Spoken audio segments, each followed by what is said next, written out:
Narayanam namaskritya naram chaiva narottamam devim saraswatim chaiva tato jayamudirayet.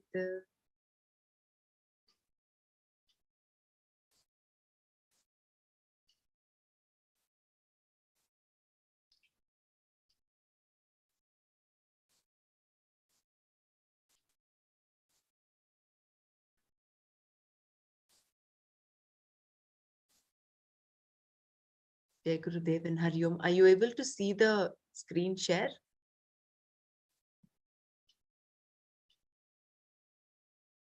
Yes, we can see.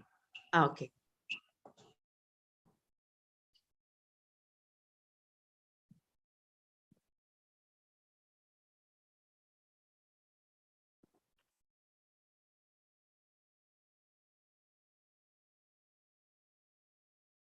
So yesterday we stopped here at after describing, Swamiji described the three types of leaders. Arjuna was a leader. Just go through this before going to the next verse. In Arjuna's case, people had to be protected. Arjuna was a leader whether he liked it or not. Even if he himself thought he was not a leader, people looked upon him as one. Therefore, he had to do what was expected of a leader. There are three types of leaders. One is an opportunist type. We'll just summarize this one. Who becomes a leader to promote a particular cause in which he or she has a personal interest. Community leaders tend to be of this sort. Temples, churches usually get built in this way. A person who is successful in the community comes forward and heads a particular project. However, because others also want to be leaders, problems among various members of the community are inevitable.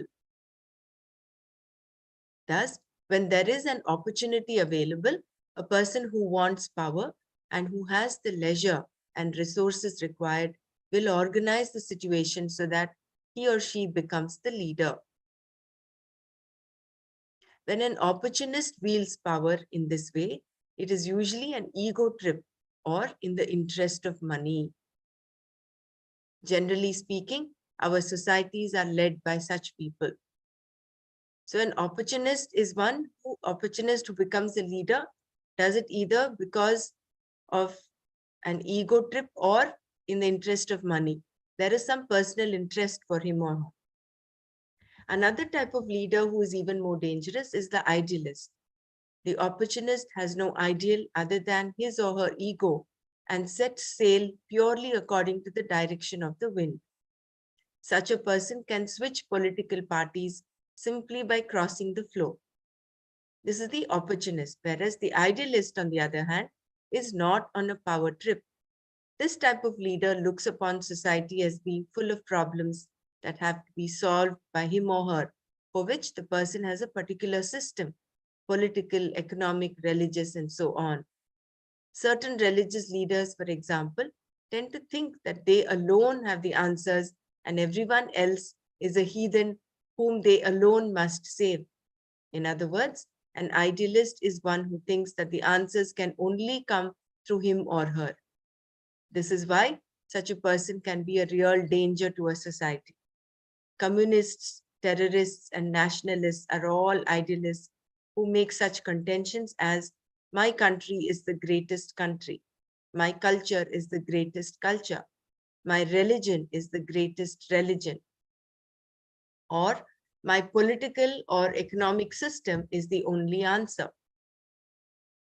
An opportunist can easily be discovered, whereas the idealist converts more and more people to his or her way of thinking.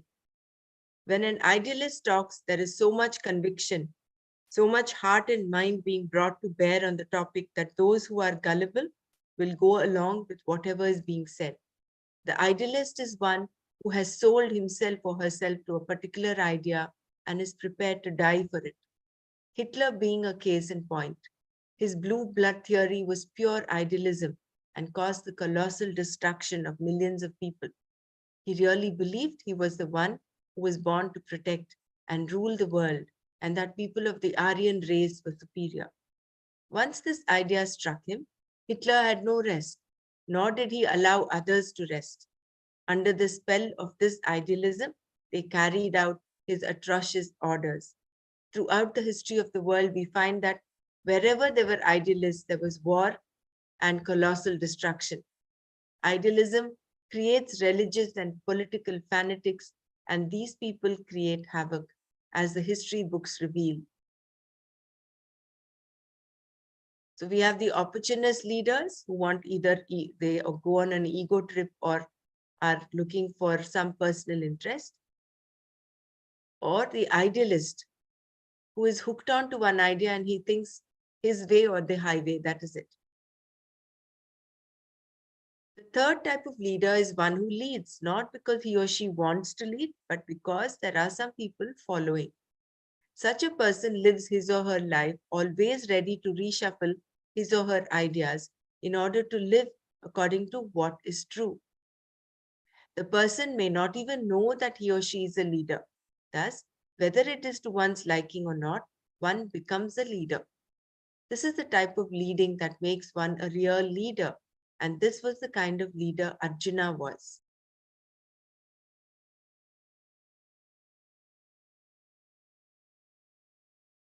So the third type of leader is one who lives according to what is true, is ready to reshuffle his or her ideas according to what is true.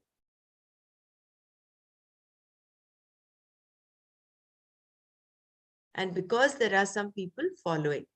Here Krishna said to Arjuna, whether you like it or not, there are people who look up to you as their leader.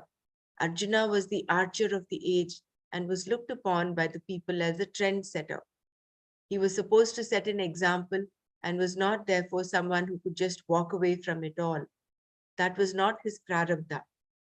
If Arjuna had been a loner and had wanted to become a sannyasi, Krishna would not have talked with him about the appropriateness of karma yoga and so on. Krishna would have agreed to Arjuna's becoming a sannyasi, even though he knew there would be some problems. This, however, was not Arjuna's situation. Being a leader and looked upon to by all the people, he had to set a proper example. And if he set a wrong example, people would follow it. Therefore, to protect the people, Arjuna had to do karma even if he considered himself a jnani. That was how his prarabdha had set up his situation. And if he was a karma yogi, protecting the world was his karma yoga because he was a leader, and that was what had to be done.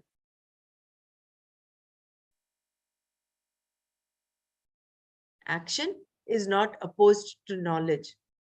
The question that may arise here is why the world is to be protected. All that is involved here is that you find yourself in a situation with duties to perform. Someone has to be in this particular position and you happen to be that person. If you were not there, someone else would be. There is no choice involved here. Arjuna did not choose to be the son of Pandu. He happened to be born into this particular royal family and therefore he had certain jobs to do. Thus Krishna said, whether you are a jnani or a karma yogi, here is a situation for you to do karma. This is not opposed to knowledge because you are not a doer. Karma can be done even if you know that you are not the karta. Or put another way, karma is not opposed to knowledge, nor is it a means to knowledge, because by just doing karma, you cannot gain moksha. If you have no viveka, karma can bind you, whereas it can also be a means for purifying your mind if you make it a yoga by a change of attitude. In the next verse, Krishna told Arjuna why he should do his duty. Yadyadacharati shreshtaha tattadevetaro janaha sayat pramanam kurute lokastadanu vartate. Shreshtaha, an important person, yat yat, whatever, acharati, does, itaraha, the other, Janah person, tat eva, that alone, saha hi, yat pramanam kurute, what he sets down as proper, tat that, lokaha, the world of people, anuvartate, follows. Whatever an important person does, that alone the other people do. Whatever that person sets as proper, the world of people follows. Shrestha here refers to one who is considered to be important by other members of the society, a leader to be reckoned with, like a king, prince, judge, or an officer of some kind. The father of a given household is such a person, a role model. The word acharati in this verse refers to what one does in terms of how one lives, how one acts, and reacts to the variety of situations encountered in day-to-day life. A person who is looked up to sets the trend for how everyone else lives. People always look up to someone, and whatever that person looks upon as the standard is what they follow. Here, the word pramana means the measure of what is right and what is wrong. The same word we have used earlier to refer to a means of knowledge. If a king looks upon the Veda as a pramana, then most of his subjects will look upon it in the same way. This is exactly what happened in ancient India when Ashoka and other kings came under the influence of Buddhist monks. Because these kings no longer looked to the Veda as a pramana, a lot of people also shifted to Buddhism. Thus, converting people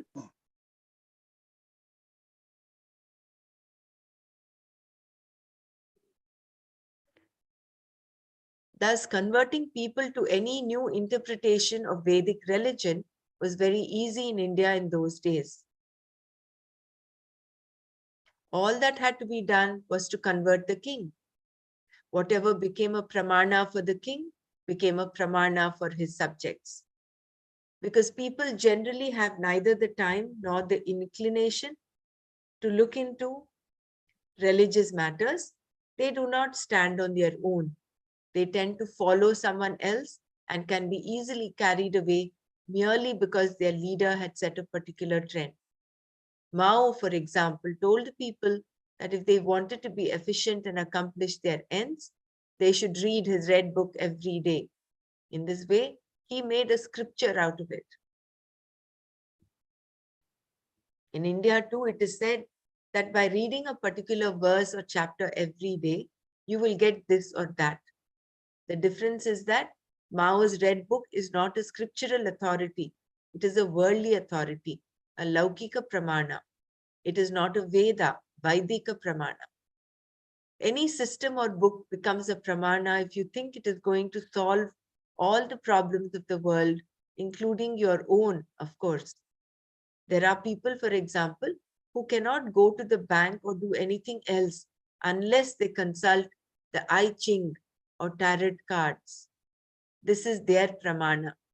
In the same way, whatever a leader does, everyone else will do. Whatever he looks upon as his guidebook is pramana, others will also look upon as a pramana, even if it is the red book. You will find that every revolution had some kind of book behind it. Mein Kampf, My Struggle, was the book Hitler's followers read and were inspired by. It became the pramana for them.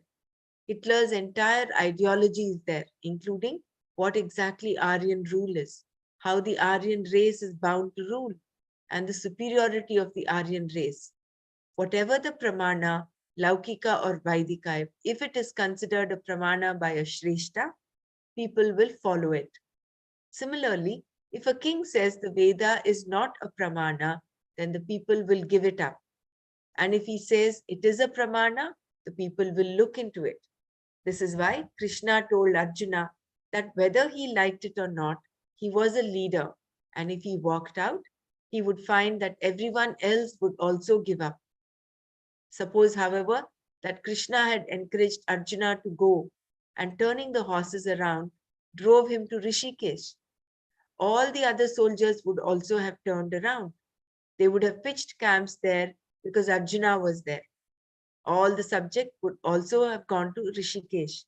If Arjuna wore a certain type of clothing, everyone would have dressed in the same way. If he wore Rudraksha beads, everyone would have them. Therefore, Krishna said, "This is how it is, Arjuna.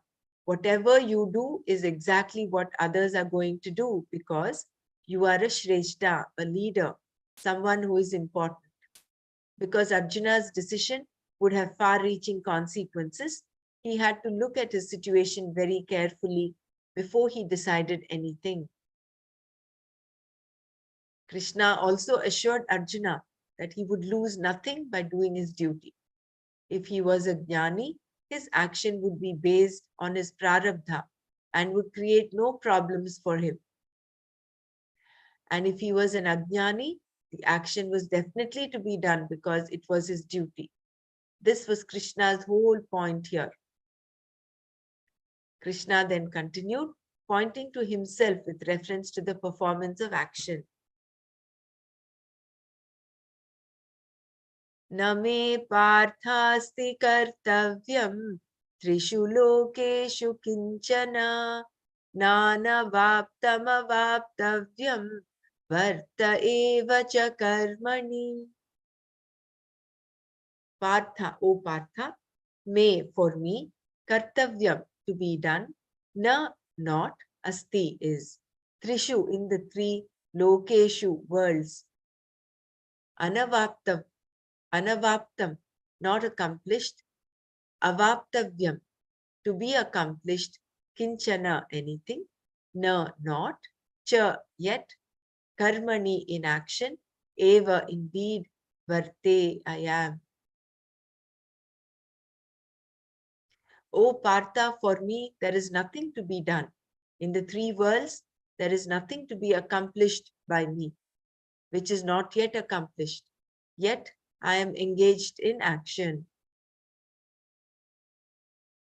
If one is awake to one's own nature, awake to the self as akarta, then the state of actionlessness is achieved. Actionlessness does not imply the absence of activity. However, inactivity being impossible as long as one is alive, as we have already seen. A person is always doing one thing or another, whether he or she is a sannyasi, a karma yogi, or simply a karmi.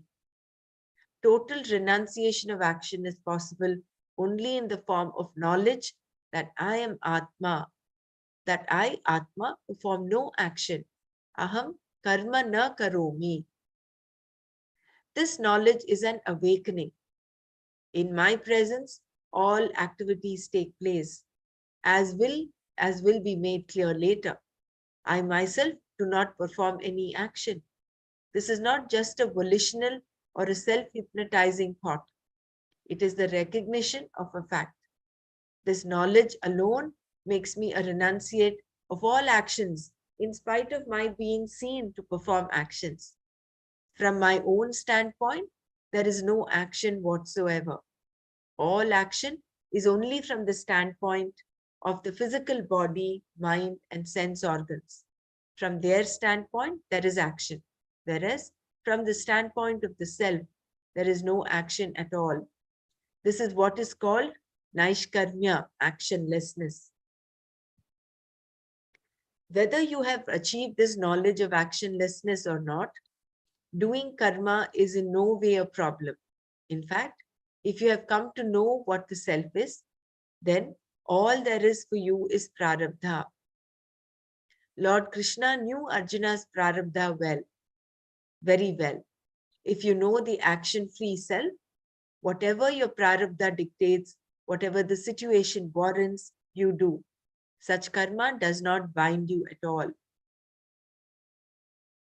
If you are an ajnani, unaware of the fact about the Atma, then karma can become a yoga for you, neutralizing your raga dveshas, your likes and dislikes. Raga dveshas cannot be neutralized unless you pay attention to them, which is what karma yoga is all about. Either way, then, whether you are a jnani or an ajnani, you can perform action.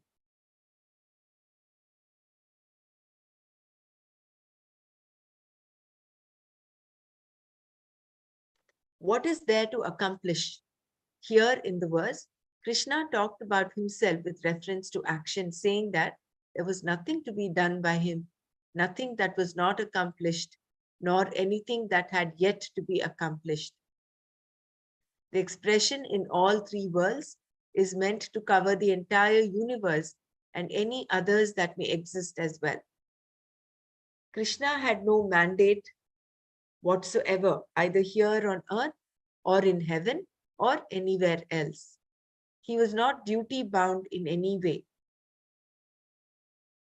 Only when there is something to be accomplished is there something to be done. If there is something to be accomplished in order to make myself better, then I must definitely do whatever is to be done.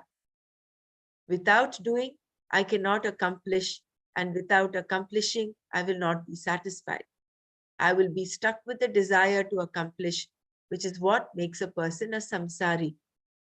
However, for Krishna, there was no such thing as not accomplished or to be accomplished because he knew he was everything. Knowing this, everything was accomplished. There was nothing for him to do. Kartavyam nasti, because there was nothing for him to gain or lose. If I want antakarana shuddhi, I have something to be done. Kartavyam asti. I have to do karma with a karma yoga attitude, yoga buddhi. Only then will my mind become pure enough for the knowledge to take place. And of course, I have to do karma if I want to fulfill my raga dveshas. Most people have a long list of items to be done in order to fulfill their likes and dislikes, and they perform actions for this purpose alone. For such people, fulfilling their likes and dislikes is important because they do not want to be bugged by unfulfilled desires. However, desires, kamas, are no different than bugs. They breed and grow very quickly. Desire bugs do not remain single or childless. They make sure that before they go, they have left behind at least a handful and have a definite knack of generating their own species in great abundance. Desire produces other desires, its nature being to continually perpetuate itself. Like fire that leaves a black trail of charred earth and never says enough, don't give me any more fuel. I have burnt up so many houses already. Desire too will never complain. This is why desire is described poetically as the villain of the piece of samsara. There is no way of having a desire without fulfilling it. Thus, we always have a list of things to be done. Karyam kartavyam asti. The person who understands Atma as the whole is free from those desires that are binding in nature. But this does not mean that such a person does not perform action. Krishna was no ordinary person, was driving Arjuna's chariot. He was a king, the king of Dwaraka, but he did not consider driving a chariot a mean job. There was dignity in his labor. In fact, he felt honored when Arjuna asked him to drive the chariot, and he happily agreed to do so. Krishna was always doing one thing or another. His entire life had been one of activity, even though there was nothing for him to accomplish. From childhood onwards, he had been destroying one demon after another. And if there was nothing else to do, he would pick up his flute and keep everyone else busy singing and dancing. This was Krishna, always active. Before I came here to drive your chariot, I went as a mediator to Duryodhana. Krishna could have said to Arjuna. I played the role of a messenger, in fact. Then I came back and told you what Duryodhana said, and now I am driving a chariot. And in response to your request that I teach you, I am doing that too right now. Why was Krishna always in the midst of action? This he answered in the next verse. If anyone wants to stop and pause and share anything, please do before we go to the next verse.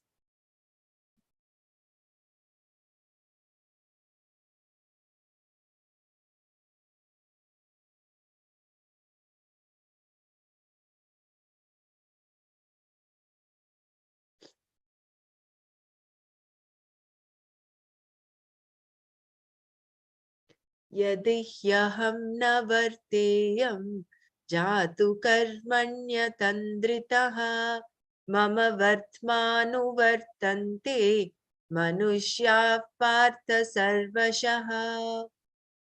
He, because Partha, O Partha, Jatu, ever, Yadi aham na varteyam, should I ever not engage myself, Atandritaha, without being lazy, Karmani, in action, Manushyaha, human beings, Mama, my, Vartma, path, example, Sarvashaha, in every way, Anuvartante, would follow. Because should I ever not engage myself in action without being lazy, O Partha, people would follow my example in every way. Here Krishna told Arjuna that if ever he became inactive, all human beings would follow him in this respect. They may not have followed him in certain other respects, but in this matter of inaction, they would definitely follow him. See what Krishna is doing, they would say. He just sits. Therefore, we should all just sit too. What is the use of doing anything? This life of samsara is useless. Therefore, let us do nothing. No one who performs action ever achieves anything. All that is achieved by this line of thinking, of course, is that you become worse. It is like saying that since everyone who underwent any treatment eventually died, I should not undergo treatment of any kind. Or because everyone who eats has problems at one time or the other, I should not eat. Everyone who quarrels with someone, therefore, I should not talk. Everyone who talks quarrels with someone, therefore, I should not talk. To decide not to talk simply because when you talk it causes problems does not really solve the problem. You may not be talking externally, but you will definitely be talking internally. Previously, you talked to people, and now you talk only to yourself. There may be a problem caused by talking, but it will not be solved by not talking. Krishna knew that if he did nothing, everyone would follow him because doing nothing always looks easy. Activity definitely implies a certain will. Thus, there is a tendency to go for the convenient or the pleasant and to avoid anything that is painful. People generally think that the most pleasant activity of all is to do nothing. Doing something may imply pain and therefore is thought to be unpleasant. Thus, if people are to do anything at all, it should only be something that is pleasant.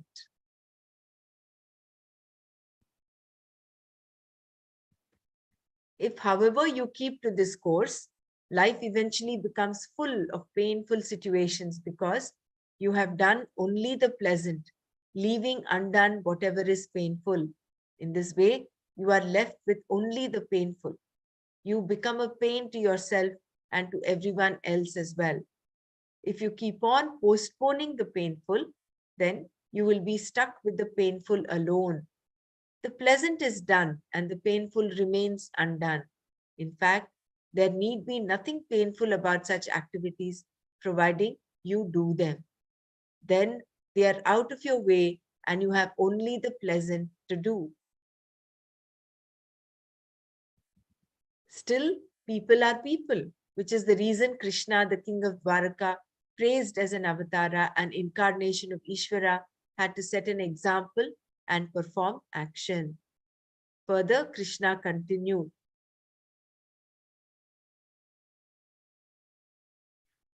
So before we go to the next verse, this postponing what is to be done and doing only the pleasant, we have, I think, had it, we had discussed this the last time we did it.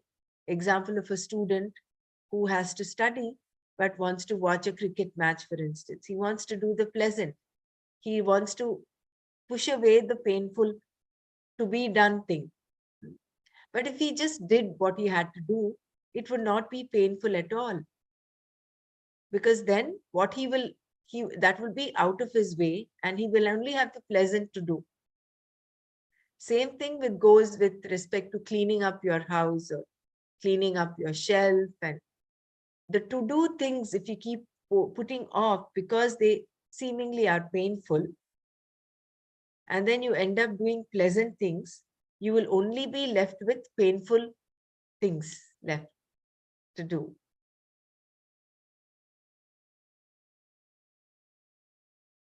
Same thing with sadhana. That is why in, I think, Yattadagre Vishamiva, when it comes to Satvika Sukha, it is said Yattadagre Vishamiva. In the beginning, it seems like it is poisonous. It's difficult to accomplish, difficult to do. But the end, Pariname Amritopamam, the end is like Amrit. So doing sadhana for people who are beginners, who still have not reaped the joy of doing sadhana, for them, doing sadhana, doing yoga, doing the breathing, Sudarshan Kriya or meditation becomes a little difficult for them. Although the end is very, very, very joyful, like Amrit.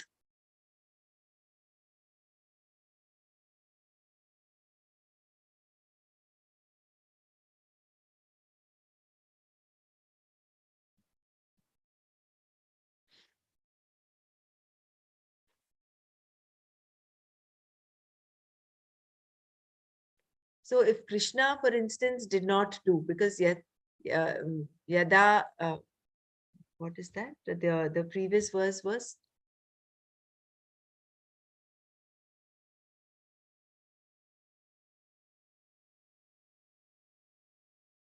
the one was, let me just read the previous verse. Yadyadacharati shreshtaha tatta devetaro janaha yat sayat pramanam kurute lokas tadanu vartate. So if whoever the shreshta is, it could be an important member of the society, a leader or a king or a prince, anyone for whom there are followers. It is very, very important how they um, they set an example. What an example they are setting by their by their by way of speech, by way of action, by what they look up to. Because if they look up to the Veda as the pramana, then they're setting all their followers also in a right in the right track. But like, for instance, example of King Ashoka, he had shifted and he started believing in Buddhism. So because the king believed in Buddhism, all the common men also started converting to Buddhism. So the roles and responsibilities of a leader, therefore, are a huge. We will have to see, and similarly in a house, the father is considered Shrestha, the role model. So how he or she reacts, responds to any particular situation, given given challenge, that becomes like the Bible for the rest of the family to follow.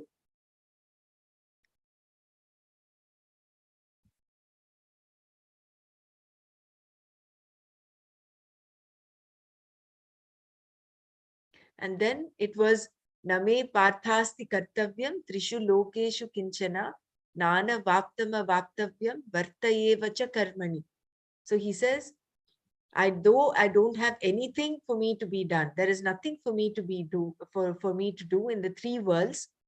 There is nothing to be accomplished by me which is not yet accomplished. Yet I am engaged in action. So people do action because of three things. There are three kinds of people. One is a jnani, for whom there is nothing to be accomplished, because he is Realize the fact that he is Atma, which is actionlessness. The second type is one who is a karma yogi, who does action for purification, antakarana shuddhi.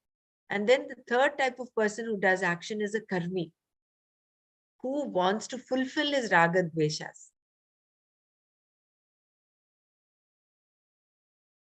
And there is this beautiful paragraph which talks of the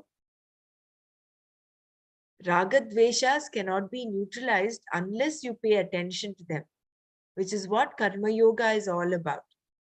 So you need to have that awareness of your raga dveshas in order to overcome them. For example, if you want to have a second helping of, say, gulab jamun, that is your raga. You're aware of it, and then you say, no, I'm not going to have. You exercise dhamma over there. You exercise some control over your senses. So either way then, whether you're a jnani or an ajnani, you perform action.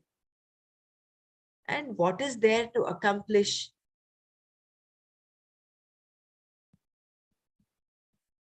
Only when there is something to be accomplished, there is something to be done. So if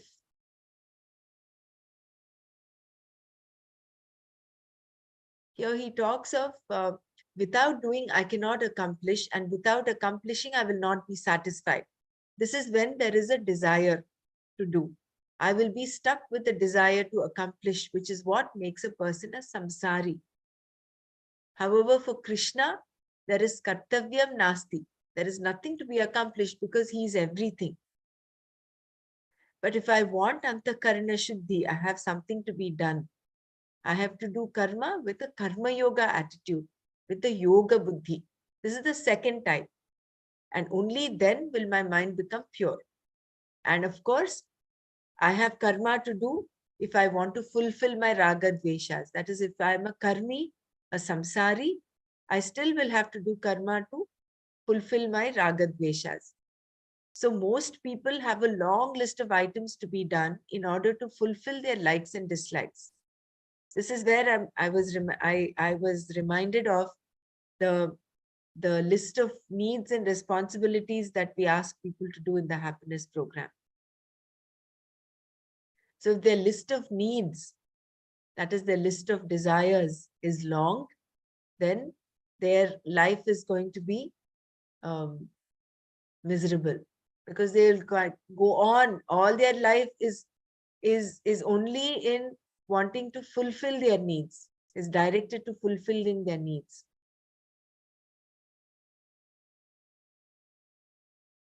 And their desires are no different than bugs, because they breed and grow very quickly.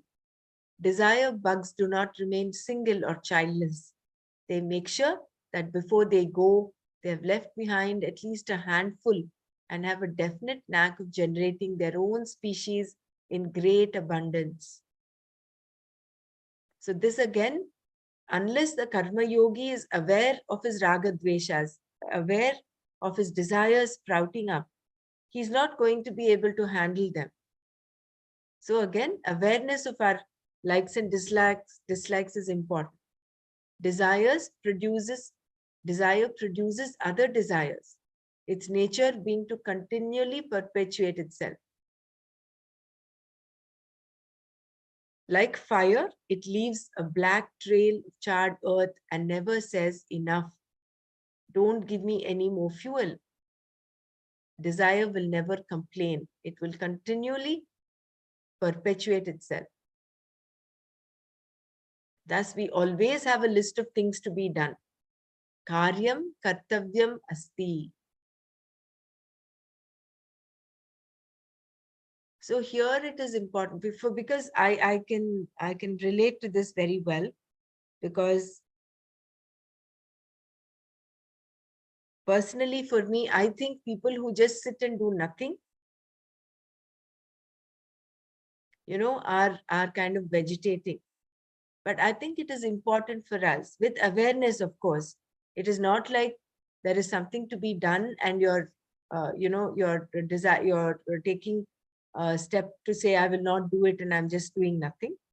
But with awareness, if you're able to take pauses and just do nothing for some time and be in that space uh, of not doing anything and experience that, that itself would be a, a way of halting your need to continually do things. I don't know if I'm able to get myself across, but um, otherwise there is so much of rajas all the time, because rajas is what creates desire, and desire impels you to act. So when you're constantly acting and not taking a pause, not taking a break from what is, then you're continually in this cycle of desire action, and it continues. So maybe we should just step aside, let settle down for a while. And that is what meditation is. That is what um, and not just meditation, not just when you meditate, even otherwise when you're in the midst of action, I think it would be a good exercise to just sit, step aside and just relax and just do nothing for some time.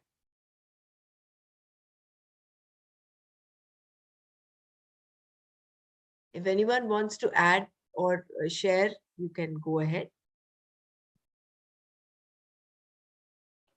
Dr. Zana, this is, can I say?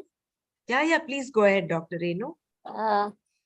In Brahma Kumaris, every hour they pause 1 minute, and I have gone there to Madhuban, and there is a, alarm every 1 hour for 1 minute. Everyone pauses, quiet, silent, and then goes off, So this is the pause, and I tried this for a couple of times. It is so relaxing. It's just 1 minute when there is a rush. You stop and think still. Yeah. It's a really good. Right. Wonderful. Thank you for sharing, Dr. Renu.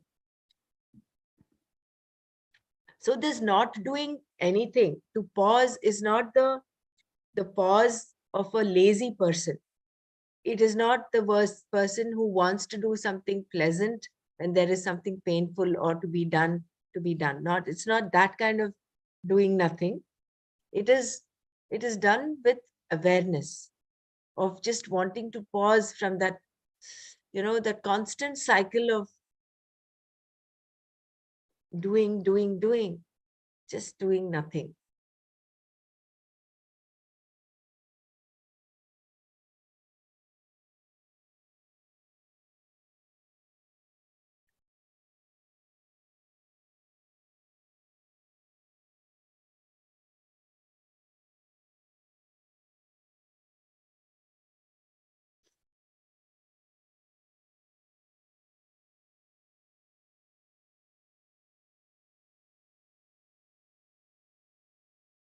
Then Krishna continues. Why was Krishna always in the midst of action? This he answered in the next verse. Yadihyaham na varteyam jatu karmanya tandritaha mama vartmanu vartante manushya partha sarvashaha. He, because Partha, O Partha, jatu, ever, yadi aham na varteyam, should I ever not engage myself, atandritaha, without being lazy, karmani, in action, manushyaha, human beings, mama, my, vatma, path, example. I think we finished this, no? Sarvashaha, in every way, anuvartante, would follow. So if Krishna says, should I ever not engage myself in action without being lazy, O Partha, people would follow my example in every way. So if Krishna is not doing anything and he's just sitting, then that is what everybody else will follow. They said, oh, Krishna is just sitting, so let's all also sit. This life of samsara is useless, so let's just do nothing. No one who performs action ever achieves anything, so let's not do anything. If all that is then achieved by this line of thinking is that you become worse. And then he gives examples. Then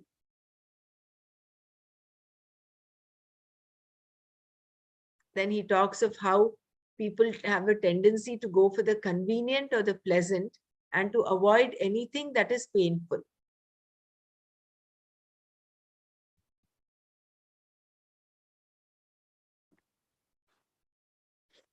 So when there is something to be done, you cannot leave that aside and um,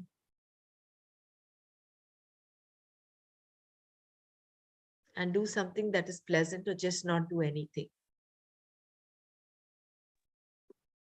Yeah. But, When but you, yes, sorry, yeah, one more thing is that Vairagi Bhav, the beginning of that Vairagi Bhav starts when we start doing Seva. Our focus shifts. Even when we take the topic of responsibility, normally people say, I take responsibility for my family. Hardly some people talk about society or country. So when they are put into seva, is the first time that their focus shifts from I, me, mine, my family to others around them who are less fortunate maybe. We normally do seva for the people who are downtrodden. So that Vairagi bhav slowly starts. You are detached from your family when you're doing seva for others. And I think that discrimination also, that Viveka, Jagrit Buddhi also comes in when we start doing seva. Ke, oh, my suffering is nothing. Look at how much more these people are suffering. So Viveka and Vairagya sets in when you start doing seva. And our whole focus shifts from I, me, mine to others around us. So that is why what Krishna does also is all the time into activity. We need to emulate his example and also be into activity. And then, of course, at a certain time, pause and go into meditation.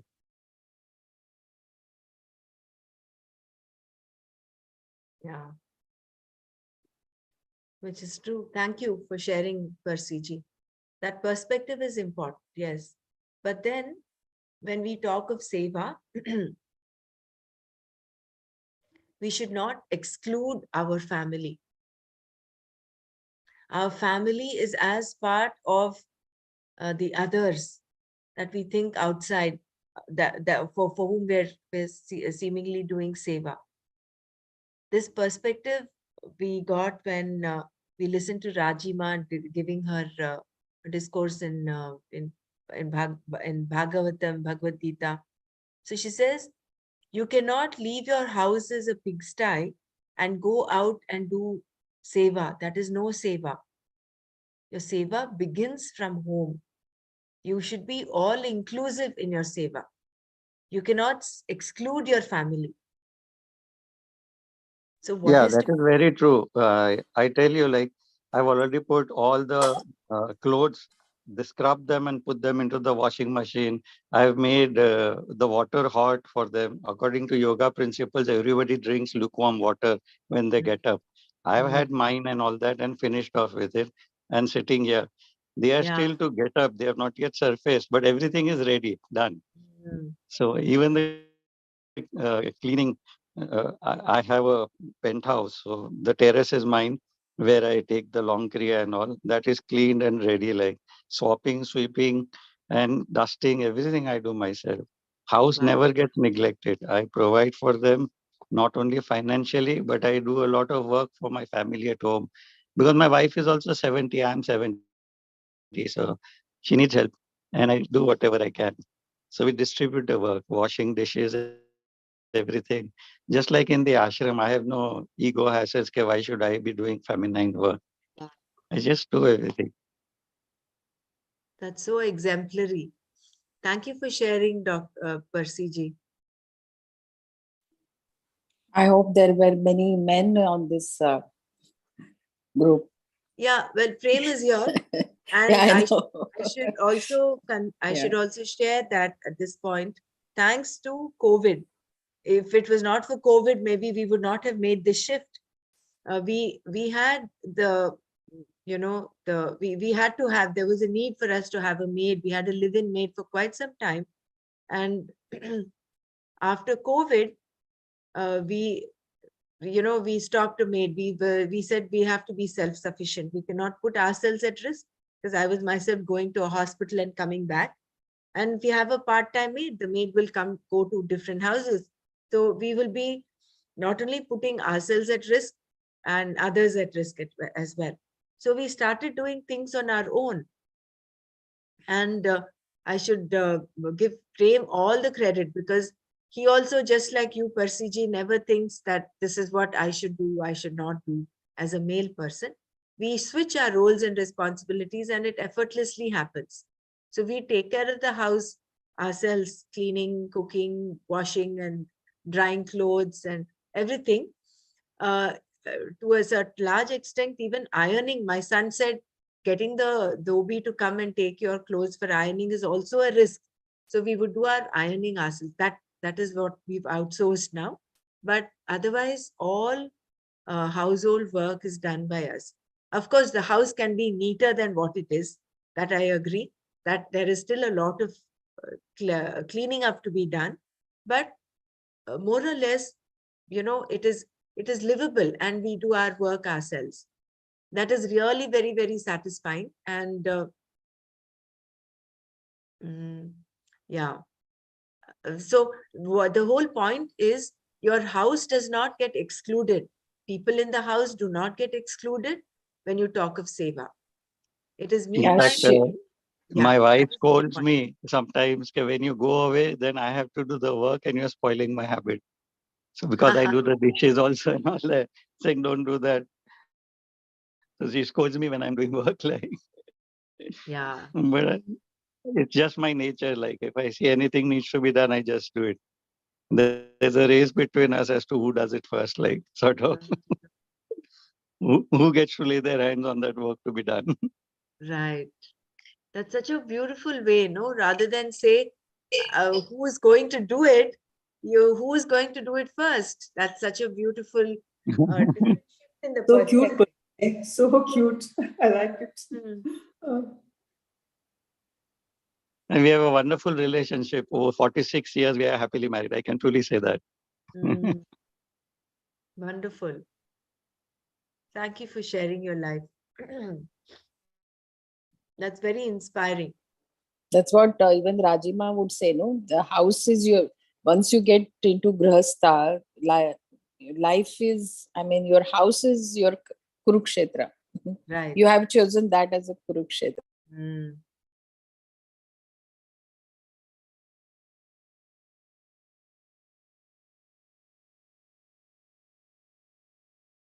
that is true.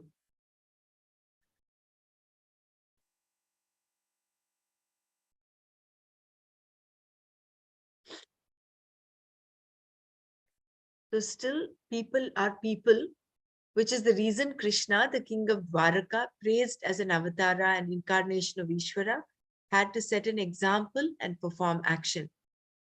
Further, Krishna continued. And, looking at Gurudev also, he just walks into the kitchen, especially German ashram, maybe Canadian ashram. He just goes, takes on the cap of a chef, and starts cooking from time to time. He may not do that in the Bangalore ashram as much, because it's, you know, for various reasons maybe, but then he sets an example. And if I remember right, long back, this was long back when the new ashram or all the expansion had not happened. It was still the old ashram. Uh, and when during advanced courses, we were given seva of cleaning up bathrooms and all of that was there. There were times some of the senior teachers had shared that um, Gurudev was found cleaning a bathroom. And it was around that time that people were not really doing it sincerely. So he takes on the mantle and then did it himself. So because he set that example, people again became aware, and then they started doing, because he's all knowing. He knows what is going on in our mind also. So from time to time, Gurudev also does these little things so that he sets an example for us to follow. Yadyadacharati shrestah tattadevetaro janah sayat pramanam kurute lokas tadanu vartate. So we have that responsibility. So whether you are a leader or not, you are here in the world to set and to fulfill your purpose. And when you're doing that, if you're doing it to the highest possible, you're doing it to the highest possible way, you're doing it, accomplishing it the best way possible, then you yourself become a leader, whether others follow or not. Your actions will ultimately get noticed. Whether they get noticed or not, you continue to do it, because at least there will be some small circle around your family that will notice it. So that way you become a When leader. the leader does it, then it creates a lot of impact on our mind and it stays, I mean, Yeah. perpetually. Like when Gurudev lifts mattresses with us, when, during Navratri, instead of twin sharing, it becomes three sharing. Three sharing rooms become four sharing. So there an extra bed, then an extra mattress, and everything has to be prepared. He lifts mattresses and comes, and then he hugs us all. And we say, Gurudev, we are full of perspiration. He says, "Ye to tapka pasina hai." I mean, this is, I don't know how to put it in English. Perspiration of, I Of don't know, tapas. tapas. Tapas, right? Yeah. Yeah. So he says that and he hugs us like, so that one incident has remained, it's going to remain there perpetually for us. Like that he lifted a mattress, like, my God, my hair is standing on edge while I talk about it. Like, Mm, so he leads by example, really. And it's such, mm, I mean, what Krishna must have done in his time, like, we're just comparing, like, seeing Gurudev lift mattresses that charges up so much that we need so much more to do. Like, mm. and the atmosphere in which we do that seva for that Navratri, because you people are coming as guests, uh, and all this has to be done before you people land. So, but we do it so happily, like, because our leader has led by example. Mm. Yeah.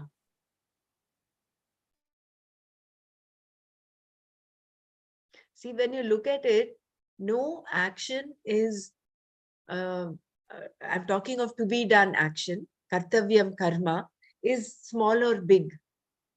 It is only our perception, isn't it? It's our ragadveshas. So cleaning a bathroom need not necessarily be, um, should I say, inferior to, say, setting an altar. Both are to be done. It is only an attitude in our mind. Because there are people, when seva is given, when it's voluntary seva, they pick and choose, like butterflies. I think we taught in DSN, depending on what kind of a seva warrior you are, you tend to pick up. There are some who will pick up whatever is available, and whatever is to be done, they will go ahead and do it. They will pick up even the most difficult thing to do, like lifting up the garbage and cleaning up. They will opt for that. But then there are some who would like to just do some,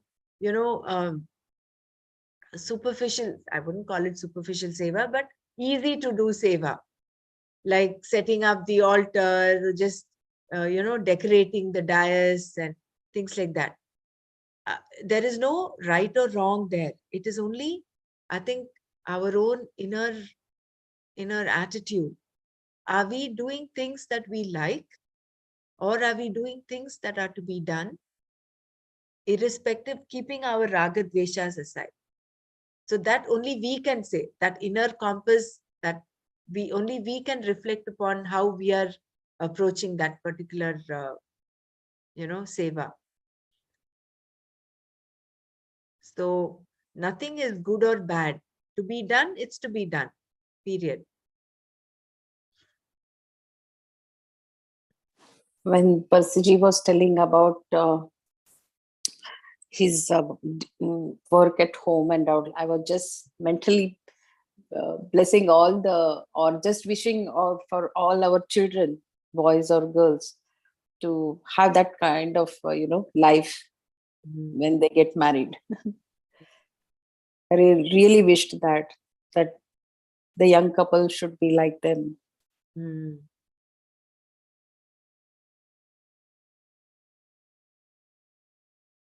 That is why, if I remember, sometime back I had read in Spain or some other parts of Europe, boys also were given, it was part of their education, both boys and girls.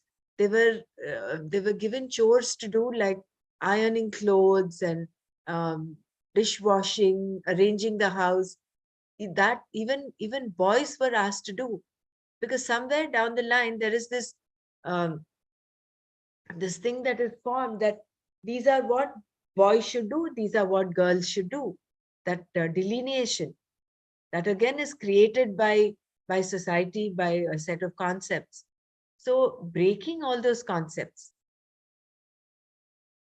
of course, nature provides there are certain, there's a delineation that nature has provided. Only a woman can give birth and only a woman can breastfeed. But apart from that, every other activity, every other thing, both can do equally well. There is nothing like this one can do this, that one can not do that. There have been women warriors, for instance, Jhansi, Lakshmi Bai, who was a warrior herself. So you can't say it's only a male world there. Except for very few, most of the things, I think both male, females can do.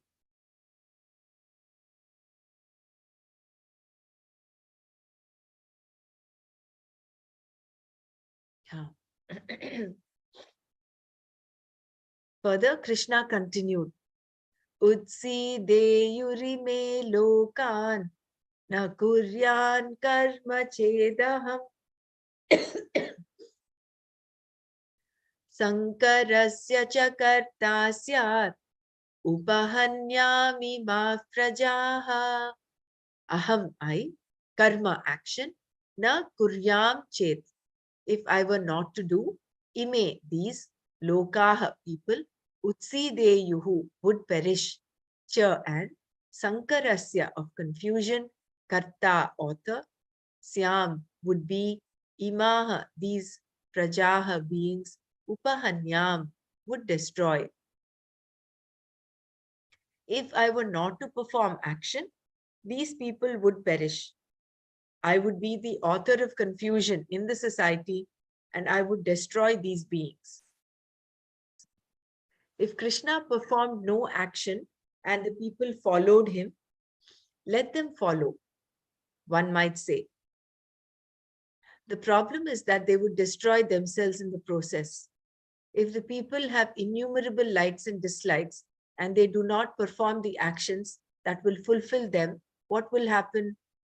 Because they have no viveka, no discrimination, they will become insane, which is what destruction means here. There is no destruction for a human being other than insanity. Everyone, normal and abnormal, is born of ignorance and error. And because there is very little difference between the empirical, the objective, and the subjective, this ignorance and error can lead to madness, there being a streak of madness in everyone. This is why it is said that the line between sanity and insanity is a very fine line indeed. If you see an object, you do not see it as objectively as the object is, because there is always a certain subjectivity involved in the seeing. Therefore, it is very difficult to distinguish between subjective projection and objective appreciation. A sane person is one who has some objectivity, while an insane person is more subjective. He or she also has some objectivity, An insane person eats bread and not rocks, just as a sane person does. This much objectivity he or she has. The problem is that such a person may feel persecuted, for example, when in fact he or she is not. There may be some objectivity, but because there is a lot of subjectivity, we call the person insane. Even a person who is very objective may have some degree of subjectivity. But because the objectivity is more predominant, he or she is called normal. A person may expect that money will provide security, an expectation that cannot be described as very objective. Another indication of subjectivity is when the person does not take people as they are and instead projects his or her own fears upon them. Thus, the difference between those we describe as normal and those we call insane is not very much. The insane person is more subjective than objective, and the sane person is a little more objective than subjective. Insanity can occur with the increase of one's subjectivity or the decrease of one's objectivity. It does not take much time and is what is meant here by distraction. The subjectivity, objectivity is the person who is thinking only of himself. It's only me, my mind. It is only I all the time. I am important. My feelings are important. My thing is important. So rather than having an objectivity is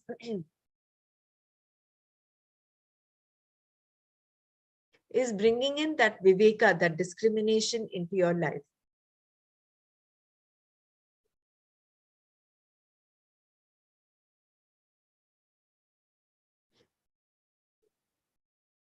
Because an insane person eats bread. There is some objectivity even for an insane person. There is, like, he eats bread rather than rocks. But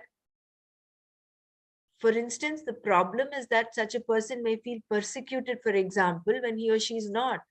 So it is all the person who is insane is living in his own mind, as in he's building up stories of what he thinks is happening to him, or he thinks what others are saying to him. There may be some objectivity, but because there is a lot of subjectivity, we call the person insane. He goes on in this delusionary trip inside. He does not see a rose as a rose, or a white rose as a white rose. He looks at it with its tinted glasses in front of his subjectivity.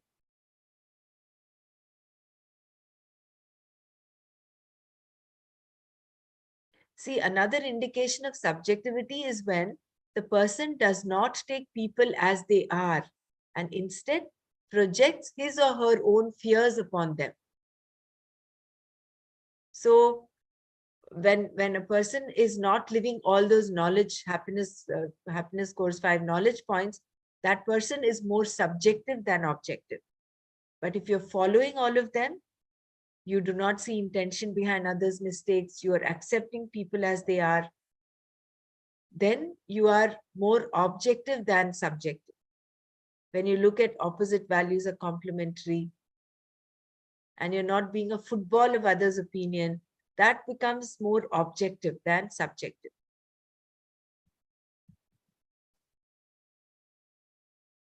Performing action as an example to others.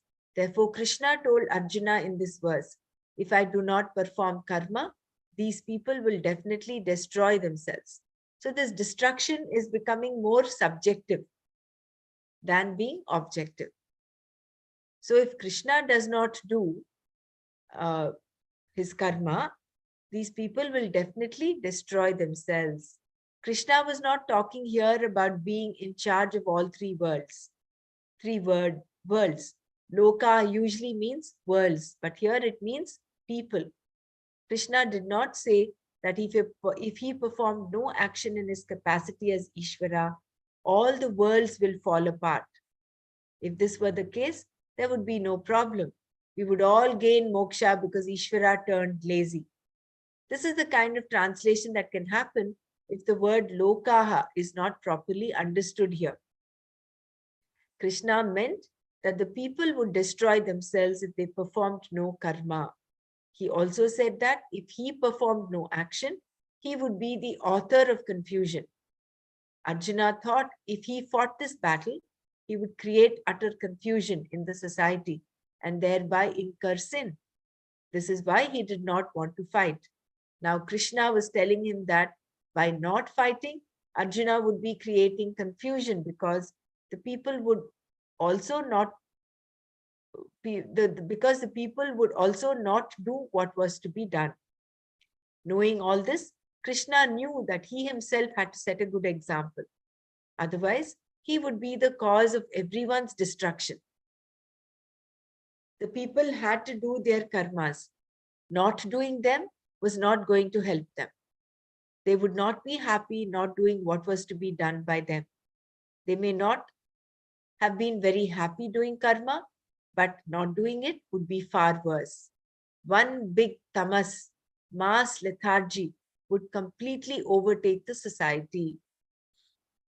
Previously, Krishna had pointed out that when one's buddhi, the intellect, is gone, the human being is destroyed. Buddhi nashat pranashyati, the 63rd verse of chapter 2. This destruction is not physical. It is buddhi nasha, destruction of the intellect, the capacity to discriminate between what is and what is not.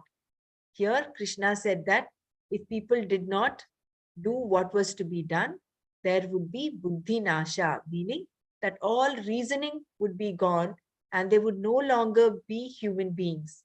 Thus, simply because people always take what an exalted person in the society does as their model, Krishna would be the cause of their destruction if he did not perform karma.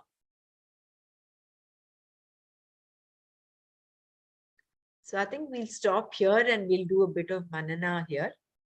We'll go to the chap verse 25 tomorrow maybe. I think each of us can share our inputs and takeaways. Verse 21 up to 25. Dr. Yes. That is called traffic control. You know that 1 minute pause in Bangladesh. Right. So when I was there, Mm. after 59 minutes, there will be a song or a soft music. Suddenly, there is parade all over. And even if you are in the middle of this argument or whatever, everyone pauses. Everyone, wherever they are. It's like national anthem, you stand up similarly.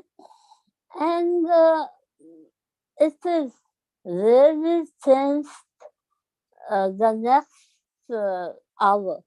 And they follow it in all centers. Traffic control, that's such a beautiful Because the name is traffic control, I was trying to think what was the name. Because there is traffic of thoughts in our mind, 24 hours. And they advised us that even in the office, please after 1 minute, some kind of soft music or something to remind you. And before anyone notices, 1 minute is over.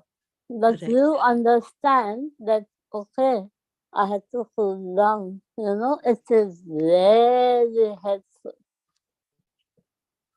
Thank you. Thank you, Dr. Renu.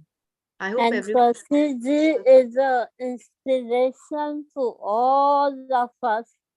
And I had requested him to send me the group. Any payment link that you can be of, if nothing else, at least contribute financially from outside India. I didn't Can quite understand what you said. What did you say about the group and contribution? I said I had requested Percy Hmm. to share some kind of Aha. payment link, so that some little Seva Right. who are outside India Hmm. can do in financial terms, Hmm. whatever little. Hmm. All of us as a, so if he agrees, please go ahead and Hmm. send us the payment link. Yeah, I understand. So you're asking him to send a payment link that we can contribute to towards the Yes, case he's yes, involved. yes. Yeah, Mm. good Thank- idea. That's a, just a small contribution from those who are outside India, in India, who Right. can't be involved in physical seva. Mm. I will remember this for the next project. Uh, Whatever we Yeah, have done in Dharavi, I've tried to emulate elsewhere, but we need sevaks who are ready to take up such projects. Elsewhere, as I said earlier, people are not ready to do that kind of, yesterday we had a blood donation camp to spread awareness about Gurudev's visit. But taking up a project in a poor locality, in a slum kind of thing, people are yeah, not we coming want to forward. be a When I part find of people it. who come, when people I come mean, this, forward and I have helping hands, then I will emulate the same project which I did in Dharavi elsewhere. We have yeah, a cluster of people, poor people in various areas. of course, So yeah. Mm. that time I will remember you all for if I need any assistance, sponsorship. Yeah, our group is, I'm sure that they're very happy. So please remember that. Yes, yes. Thank you so much. Very Thank kind of you. you people. Thank you for giving us the opportunity.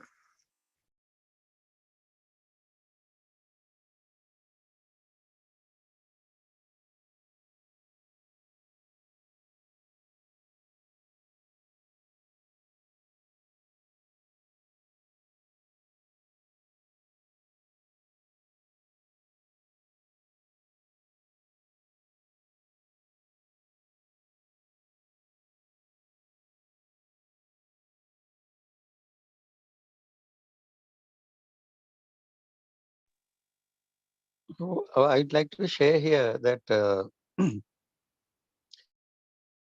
see, when I talked about doing the dishes at home and all, my son is hearing impaired. He goes to work also. He's an accounts assistant. But when he comes back home in the night, he will do the dishes, and nobody has told him to do it. He does it of his own volition.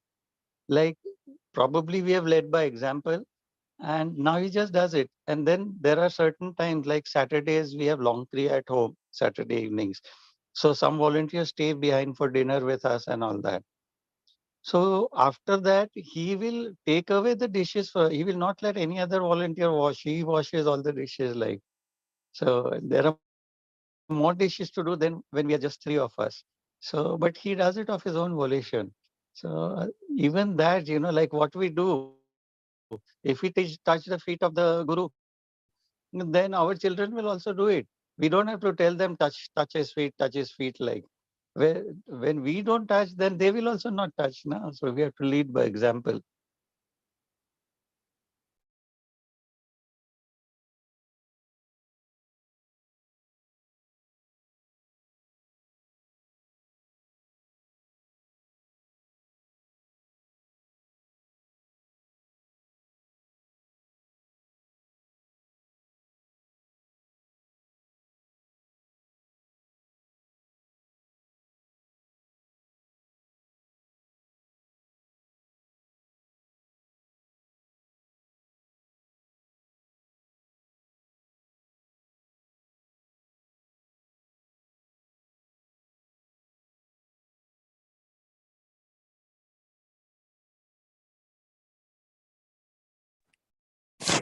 That is very true. Anything else anyone wants to share?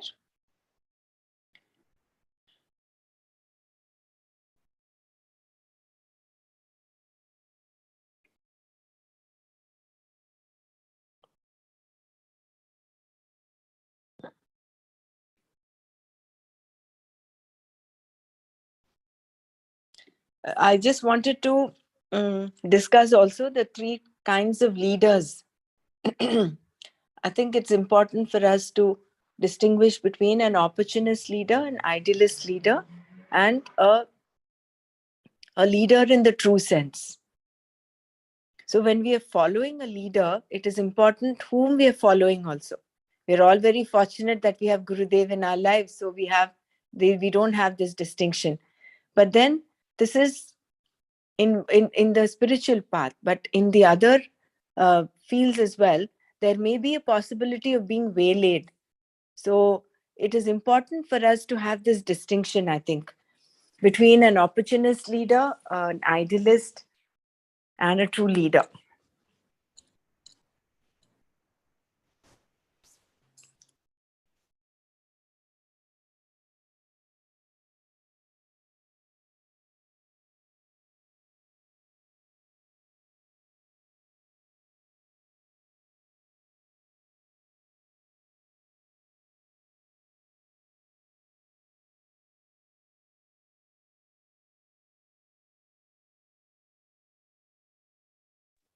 One other thing I wanted to share was, thanks to Nana's inspiration of,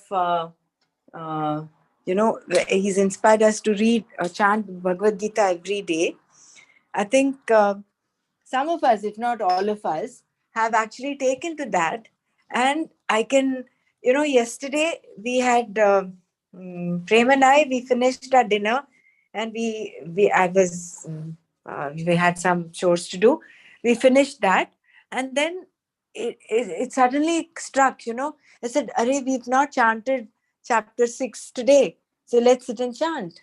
For me, the joy of doing the number one was the fact that I remembered it, because it's become such a habit. That is one. And the second is doing it together is such a fulfilling feeling. So I think that inspiration Nana has actually given us. So I just thought I should share that. Something to follow. See, otherwise, in that time, if we were not chanting, maybe we would have been watching something on TV, something not so useful. So the life direction itself has taken a beautiful turn in just inculcating this little habit. Because somewhere earlier Krishna says, Swamiji says, no, if you are not doing karma, then you will be karma, what is to be done karma, you will be doing something that you should not be doing. So it is better to do karma what is to be done, rather than not do what is than not do karma.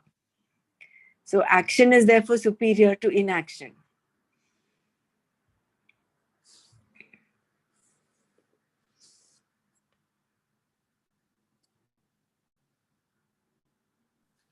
Can you please recap the three leaders quickly, please? One is the opportunist. That is, he has something to get from whatever he does. He's a leader, yes, but he like a community leader who builds a church or something. So he either gets recognition, he's on an ego trip, or he gets some material gain out of it, some wealth, some power, and things like that. That is an opportunist leader. He looks at the being a leader as an opportunity, whereas opportunity to satisfy his desires. The second one is an idealist who thinks he is there. He sees the whole world as having full of problems, and he is there to fulfill and redeem the world of its problems. That is an idealist. the example Swamiji gave and how he explained was, the person thinks of his country as the greatest, his religion as the greatest. That is exactly how, I'm sorry to bring it in, but I had a Muslim colleague from Egypt. He would say, when I just opened up this topic of discussion of religion, and I say, every religion leads to the same thing, same divinity. He refused. He said, no, the only religion is Islam. There is no other religion. Only Allah is the God, nobody else. He was so emphatic, he was so fanatic in the way. I could not go further. I said, that's it. That was the end of the discussion there. So that is an idealist who thinks his country, his religion is the only thing. Everything else does not is inferior to it. So that is an idealist. Whereas a true leader is one who who does what is to be done, and has no vested interests in anything. He has followers, and he's doing what is to be done, like an exemplary leader, like how Krishna is. he there was no need for him to do, but he did it. He continued to do, just so that he could be an exemplary. For instance, Percy ji, he could have had a house help to come and help him, but he preferred to do it himself. He's preferring to do it himself, and he set a beautiful example. His son is able to do it, and there is that. It's like the Tom Sawyer painting the wall. If you remember the story, where there is a wall to be painted, and everyone is looking at who's going to do it. Whereas Charles Dickens is the author, and then he says he creates that painting the wall to become such a he creates that little bit of competition in that, and says, who wants to do it? Everybody comes forward and says, I want to do it. So that is the mark of a true leader, who inspires others to follow. So I think it's good for us to know where we slot in, where we fit in also. Not only where we fit in, what kind of leaders we are following as well. It could be at workplace, it could be elsewhere.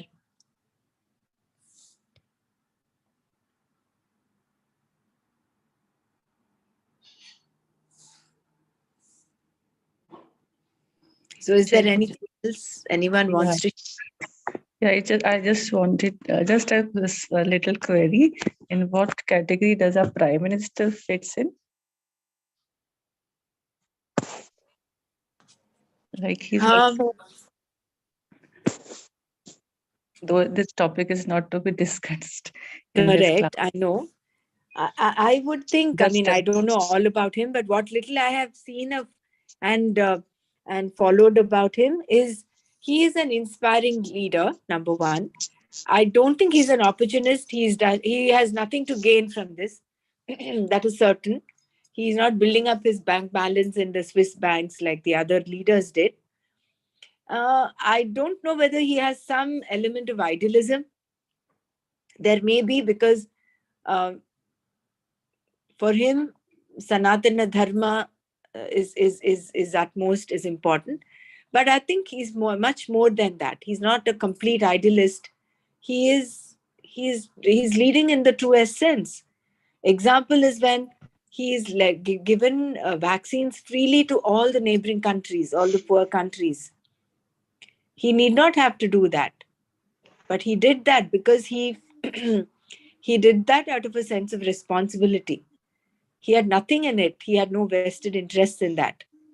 No. So I think in so many ways, this is just one small example. I guess he falls into the third category for me, more or less. What is the third? Third is a true leader who does what is to be done. Opportunist and idealist.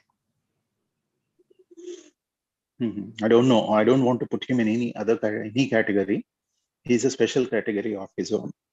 If all this we will understand, all that you said, Bhamra, if all of us have just a look at you, how many of us know that currently India is Bharat is holding the presidency of G20?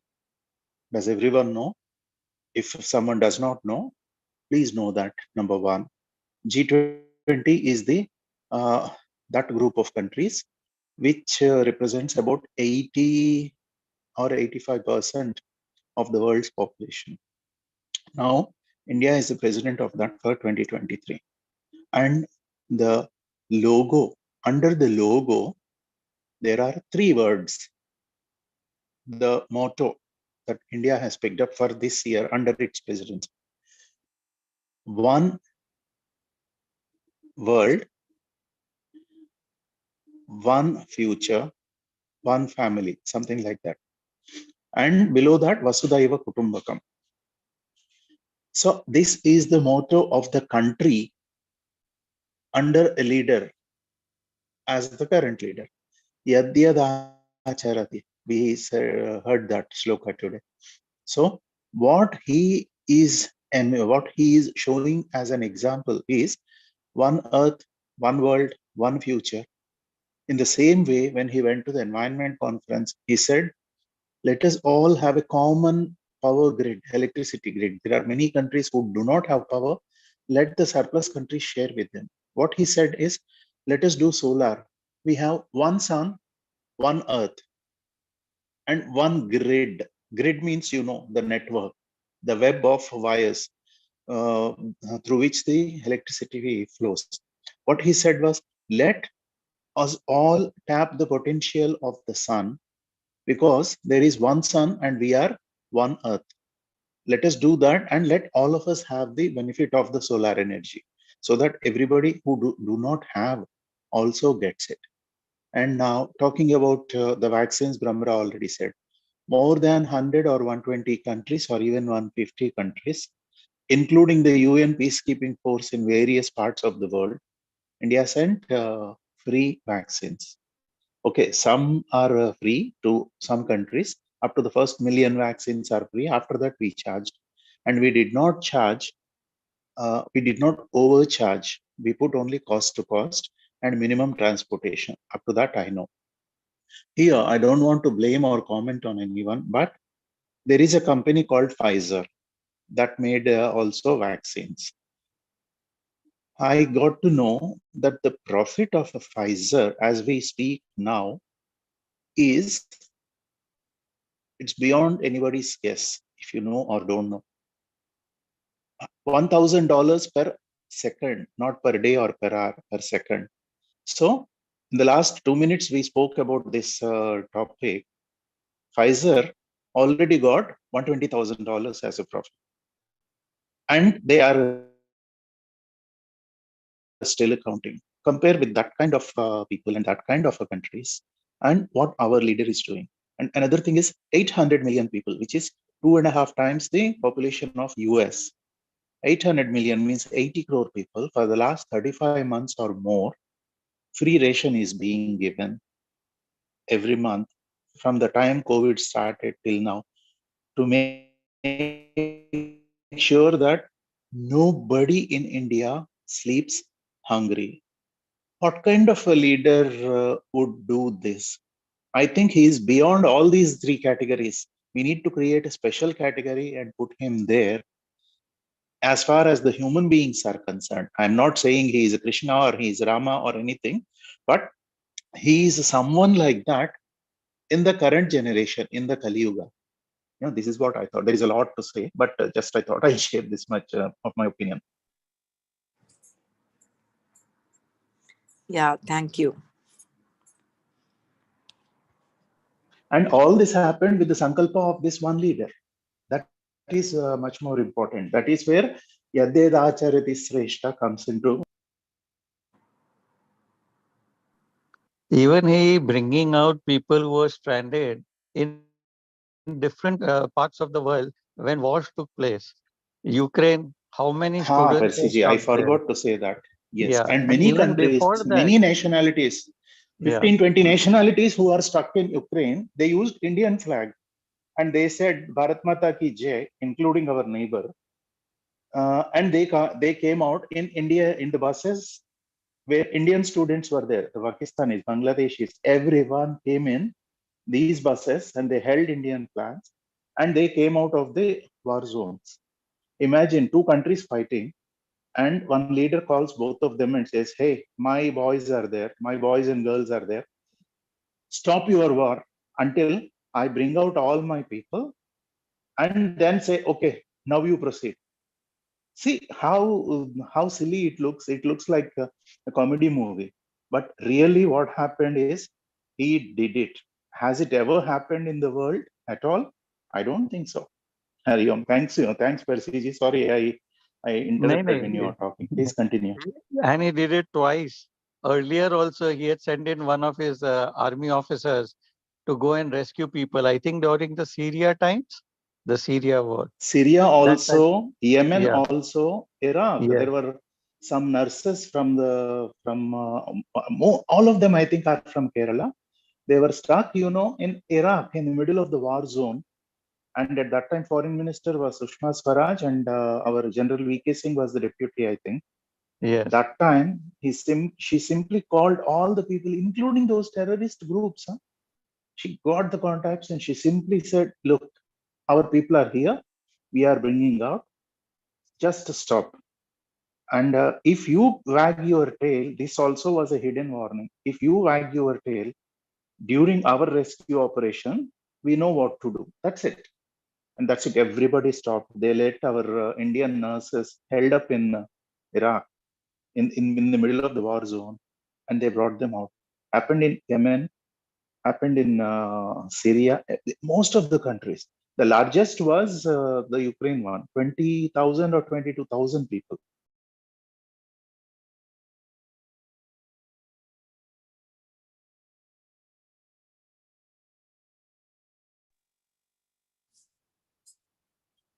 Yeah. We Even certainly his have. whatever he had earned as a salary as Chief Minister of Gujarat, when he was sworn in as Prime Minister, he left Gujarat.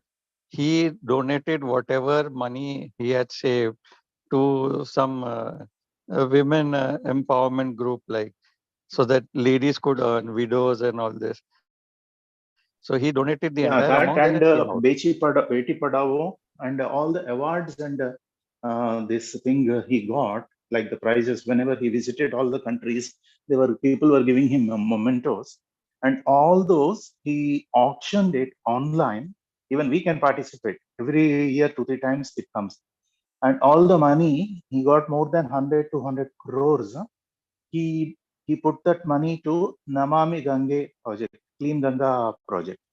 And I think we knew uh, we heard about the Ganga Vilas, the world's longest cruise, 3,200 kilometers, is now done by India.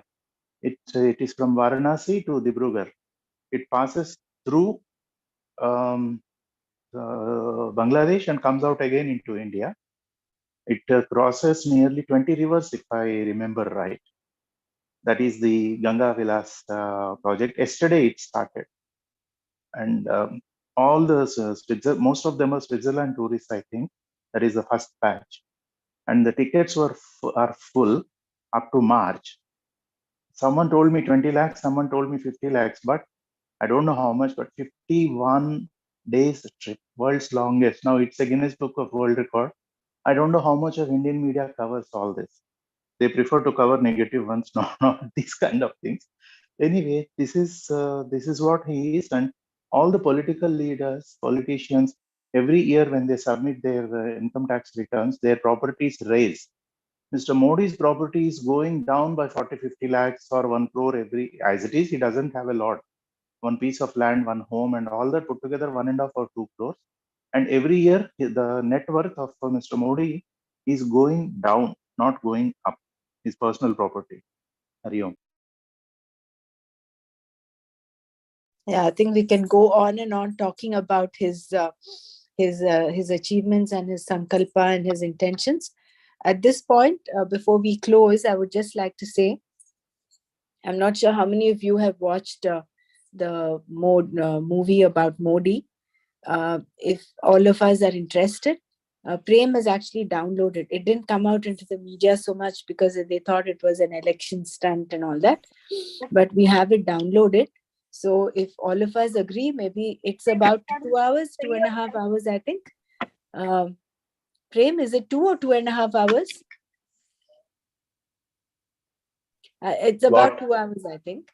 So if we Which one is can it? all agree upon, maybe we can watch it one of these days, not during our Manana. Of course, we'll not give up Manana for anything else. Which one? Modi Another movie, yeah? mutually convenient time, we can allot, and then probably it will be if all of you who want to watch can watch, and Prem can share screen. Thank you so much. Thank you so much, Modi Prem. movie, yeah.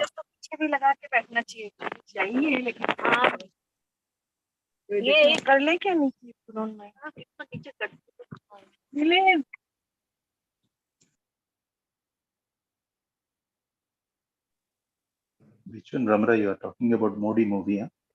Yeah. Yeah, it's approx 2 hours 30 minutes or 2:35 minutes, something. 2 hours 35 minutes, something like that. 2.5. Maybe Yes. maybe we'll decide one of these days, and then maybe on a Sunday, probably, because those in India are freer Yeah. on a Saturday or a Sunday. Maybe we can watch, right? All right. So we'll close for today. Happy Shankranti, happy Bogi, Lori, and happy Uttarayana. May the best happen to all of us. May we all continue to hold the spirit of Vedanta and in the truest sense. Thank you. Yeah. Happy New Year, Hindu New Year. Yeah. Happy New Year to Oh, all. Jai Gurudev. yeah. Jai Gurudev. Om Loka Samasta Sukhino Bhavantu. Om Shanti Shanti Shanti. Om Tat Sat Shri Krishna Arpanamastu. Jai Gurudev.